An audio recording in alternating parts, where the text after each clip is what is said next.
Hello everyone, Catweazle here. Welcome back to the channel, and welcome to Shadows of Brimstone, the Caverns of Cinder, Fire and Ash, episode 4. Well, we got our asses kicked, and no mistake. So what we've done is we've done a runner, and we've come back to town. Now, fortunately, we didn't get any injuries or anything, because we managed to get away.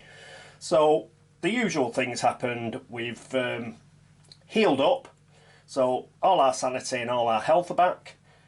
We've got things like our Deadeye shots back, things like catchphrase that we used, they have refreshed, and basically we've got our revive back, all that sort of stuff. But we've still got to get back to town. So the first thing we do is roll for Darkstone and Corruption. Now, most of the Darkstone is in tomb chests. We've got 3 Darkstone, which is in tomb chests, so we don't have to roll for that. But we do have to roll for things like the Void Pistol for Cade, and he has also got something else, Darkstone bullets, obviously, that he was using. So he's got 2 Corruption hits to roll for, and so has Running Bear, because he has the Darkstone gauntlets, and he also was using Darkstone bullets. So let's roll for those, see what we get. And Cade survives. You've got a 6 and a 4. It's 1 to 3. So there is only Running Bear that took a Corruption hit. Now, Cade's got his ribbon, and if you remember, he had his corruption from last time, but his ribbon does allow him to get rid of 1 corruption at the end of an adventure, so he is back to 0 corruption. But fortunately, this corruption has just gone on to Running Bear, but he does get a save. He does get a willpower save, so a 4 or better, and he will avoid that corruption. He gets a 5. Brilliant. So no corruption from this adventure. We love it. Right, oh, both heroes obviously get a grit as well. So the grit goes back to 1. Cade did have 2, but he goes down to 1 at the end of an adventure, and Running Bear, who didn't have any grit, gains 1. So there we are. Put the ribbon back now. That served its purpose in getting rid of that corruption. The Indian hatchet and the Void pistol, I've kept them out because we're going to sell them. But first of all, we've got to now roll for if we get a travel hazard. So that's one die each. On a 1 or a 2, we get a travel hazard. And good old Running Bear has managed to get us a travel hazard. So let's just have a look at the book and see what travel hazard we get. Won't be a second. Here we are at the travel hazard chart. So that's 3d6. So let's get some different coloured ones and see what we get. Oh, that's not too bad. We've got a 9, 13. Well, let's have a look at 13. So we have got, bandits. Waylaid by bandits on the road, the heroes fend off as many as they can. The bandits surround each hero individually. There are 5 bandits per hero, and each hero must roll a d6 to see how many of those bandits they defeat. For every bandit you defeat, gain 10 XP. For each of the 5 bandits you do not defeat, lose $25, 1 Darkstone, or 1 gear or artifact of your choice. Well, that's really good, isn't it? Right, so let's see how many of these bandits that we get rid of. We do roll a d6, don't we? Yeah. Good old Cade, 6. He hasn't lost a bean. But 1 here.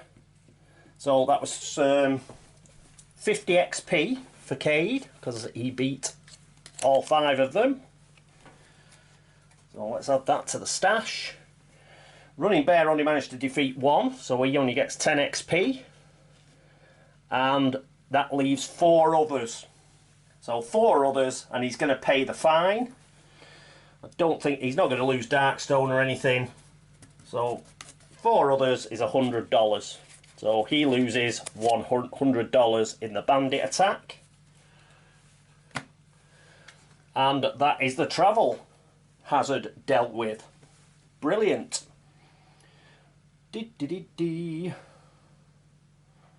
Right, so we get back into town. So we go to the hotel straight away. That's $20 for staying in the hotel. Let's pay that back. Right, what are we going to do? Well, first of all, we need dark stone bullets. So I think we'll have Cade going to the Blacksmith, and we will have Running Bear going to the Frontier Outpost. Okay, so Cade does have 2 dark stone in his tomb chest. So let's put those on there. And he visits the Blacksmith. So we'll do him first because of initiative. Let's get the Blacksmith location event chart, and let's roll a d6. Oh no, 2d6. And he gets a 9. Higher the better. Forging sale. Yes. Forging sale. Business is slow since the creatures attacked the other night. All purchase prices are reduced by $50. Yes. That is great stuff. Because how much are Darkstone bullets? They're normally $200 plus 1 Darkstone. They are now $150. So that is $300 and 2 Darkstone. So there's the 2 Darkstone. And $300. So 1, 2, well, they put 500 in. And get 200 back. That is brilliant. Excellent. And we've still got 1 Darkstone left because Running Bear has a Darkstone in his tomb chest. So I don't think we're going to buy anything else. We've just got the Darkstone bullets and we don't want anything else. No, we can't really afford it either, seeing as we didn't do that well. We're just using our savings that we got from previous adventures, seeing as we got next to nothing last time. Oh, but what he is going to do, sorry, he's going to sell his Void Pistol. So that's $675. Put that back in the artifacts.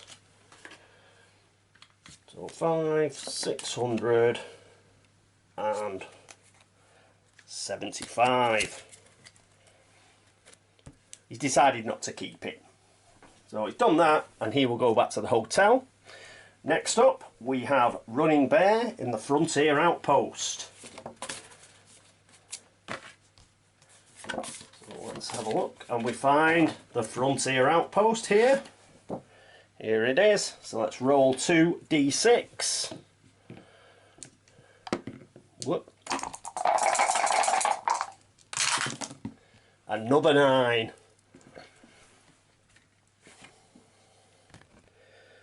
So what is 9? Darkstone shortage. The Outpost Bank is willing to pay top dollar for Darkstone. You may sell your Darkstone shards for D6 times $50 each today. We've only got 1, so we'll keep a hold of it. But at least it wasn't anything bad. So what is he going to do at the Frontier Outpost? Well, the first thing he's going to do is going to sell his Indian hatchet. If you remember, he got a Black Fang hatchet. So he'll take 250 for this. So we'll put that back in the starting gear. And we'll take 250.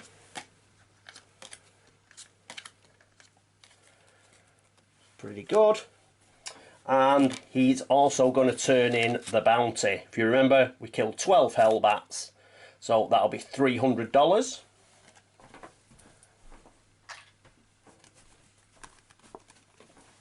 Which is pretty cool.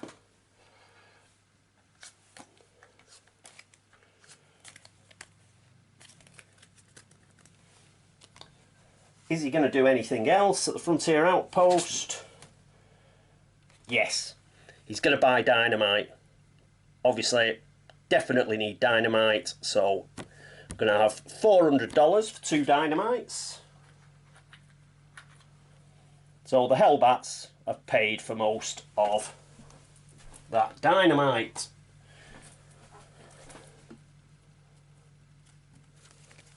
One, two, three, four. Is there anything else he's going to buy? Oh, he's going to pick up a bounty again. Worked quite well for us last time, so let's roll that D6. And for our bounties on stranglers this time, which will be $50 for each strangler killed. So stranglers are our bounty for the next mission. Good, good. Keep the grits there that we can use in town, should we need to. And I think that is it for Running Bear, so he's going to go back to the hotel. That is the end of the day, so we've got a roll on the chart. Need a 2 or better. We've got a 3, so that's fine because we do want to stay 1 extra day. So put that there. Now, what are we going to be doing? Well, first of all, we're going to be paying $20. So let's pay $25 to stay at the hotel. That moves on to a 2. $5 change. And I think what we're going to have is we're going to have Cade going to the saloon. And we are going to have Running Bear go to the docks office, I think. Yep, that's what we're going to do. So Cade's up first. So let's get the saloon.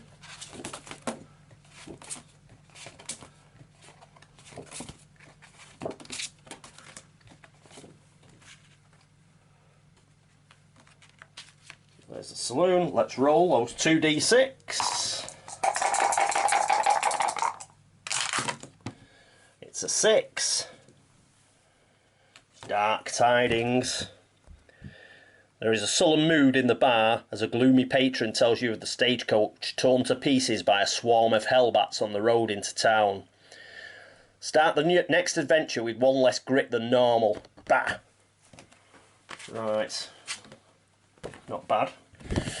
Not too bad, I don't suppose. Right, what's he going to do? Well, the first thing is he's going to do brimstone craps. So $100, a luck 5+ test, but he does have a luck of 6, and he has a grit still.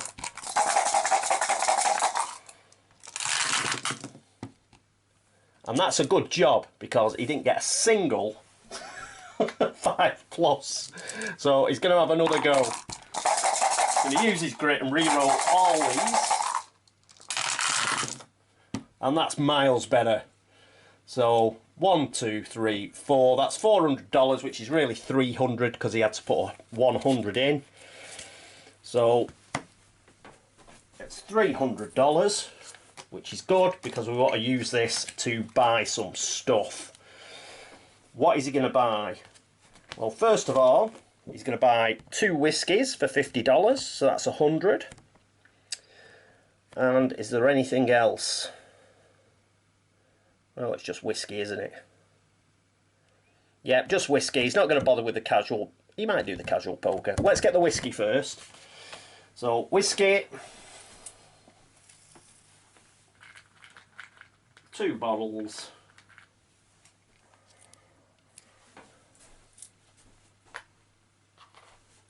And that will cost 100.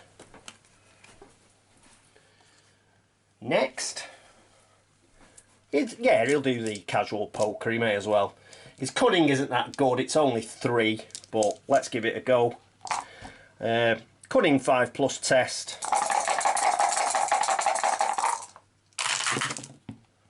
And he gets 1 5, so he just gets his money back.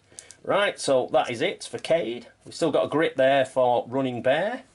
And Running Bear went to the docks office. So let's roll on that location event chart. 2d6. And he gets an 8. So that should be pretty good, hopefully. No, it's just bog standard. The all too familiar smell at the doc's office of death. No event. Well, at least nothing nasty happened. All he's going to do is buy stuff. So he's going to buy 2 bandages and 2 healing herbs. So that'll be 250, 350, and he's going to buy 2 tonics as well, which will take him up to 750.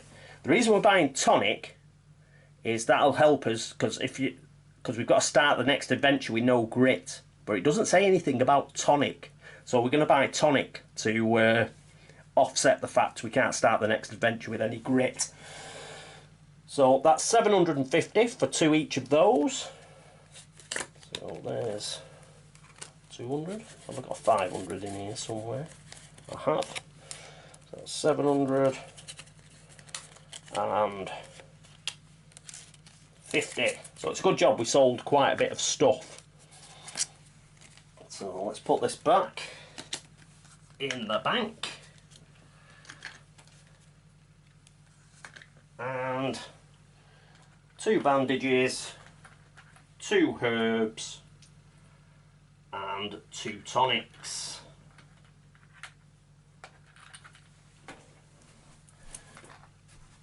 And that is now, our side bags are now fully used up.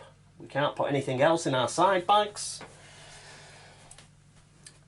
Anything else? Is he going to have an anti-venom injection? Yes, he is. He may as well, because he's there, and that's going to cost $10.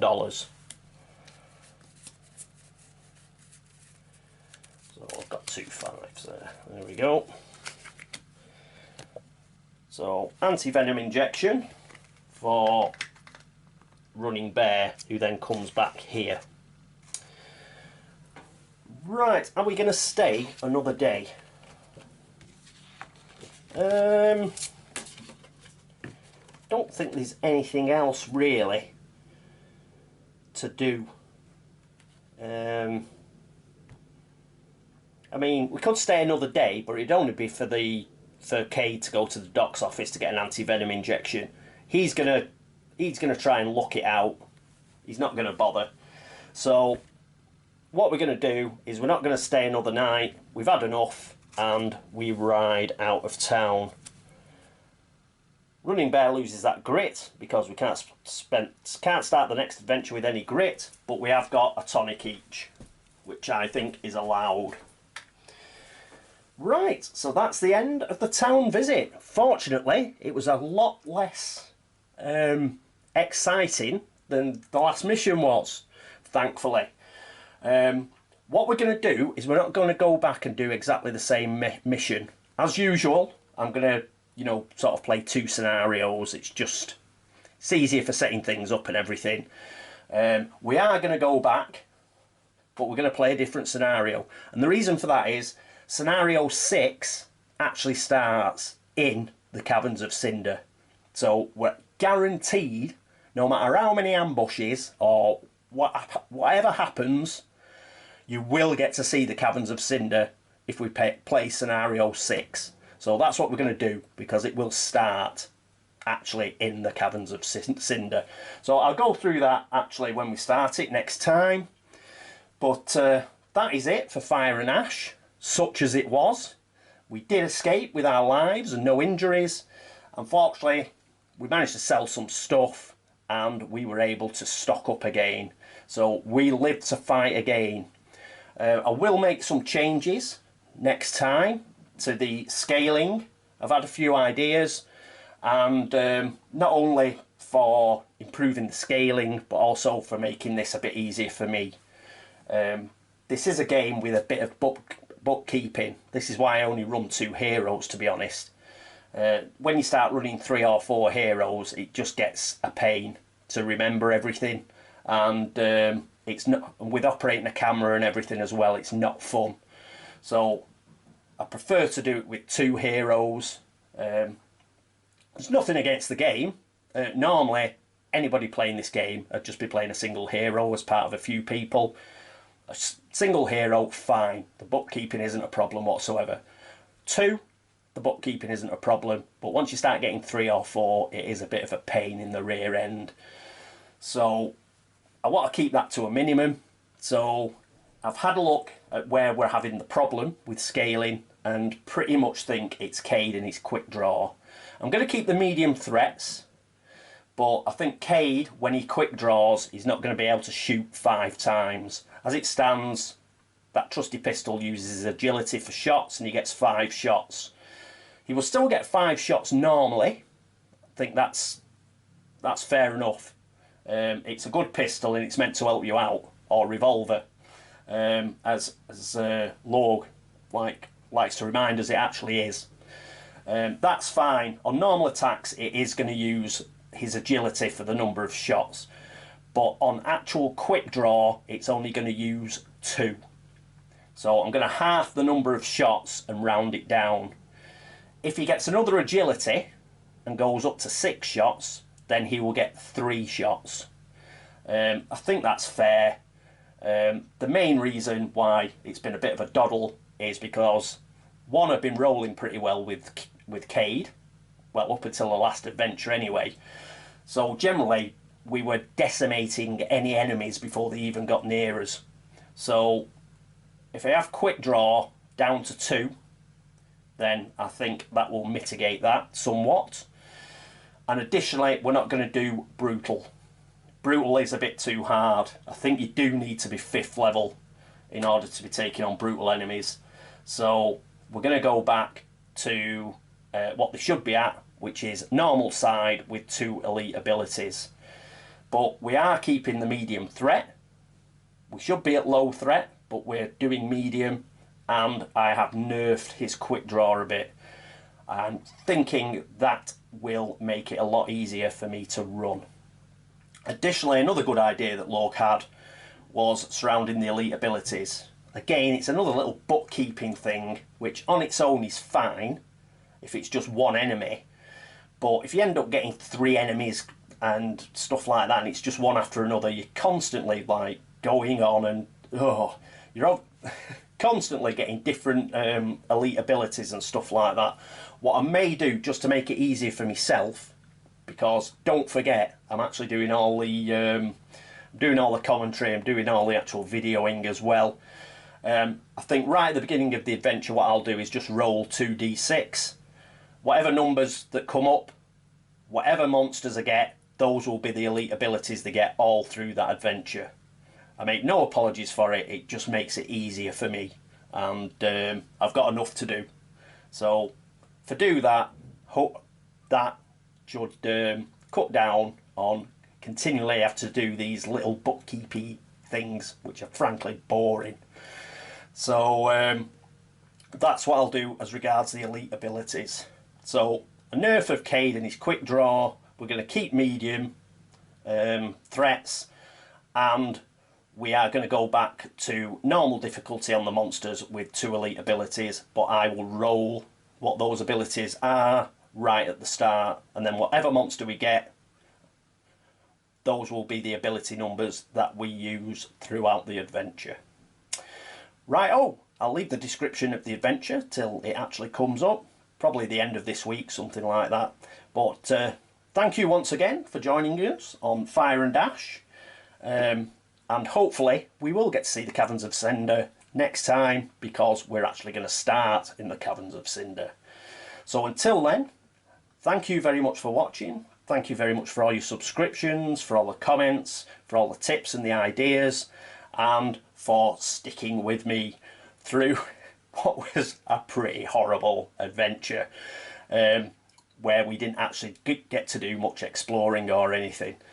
And also thanks those of you that have been on Board Game Links to upvote the site. As always, thank you very much. But until next time, and until Cade and Running Bear's next adventure, this is me, Catweazle, signing off. Toodaloo.